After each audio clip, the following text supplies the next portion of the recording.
అందరికీ నమస్తే. ఆయుర్ health recipes తెలుగుకి స్వాగతం. ఈరోజు మనం చుక్క కూరతో పులుసు ఎలా చేసుకోవాలో చూద్దాం. ఇది అన్నంలోకి చపాతీలోకి సూపర్ టేస్టీగా ఉంటుంది. ముందుగా శుభ్రంగా కడిగిన చుక్క కూరను సన్నగా తరగాలి. ఉల్లిగడ్డను సన్నగా తరిగి పక్కన పెట్టుకోండి.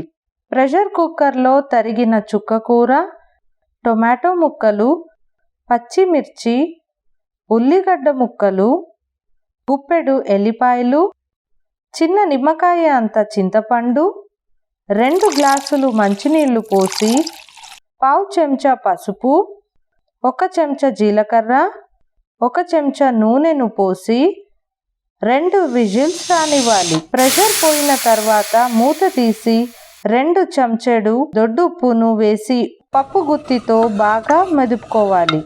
పక్కన కడాయిలో నూనె పోసి ఆవాలు, జీలకర్ర, మెంతి పొడి, పసుపు, ఇంగువ, ఎండుమిర్చి, కరివేపాకు, దంచిన ఎల్లిపాయలు వేసి ఒకసారి గోలనిచ్చుకోండి.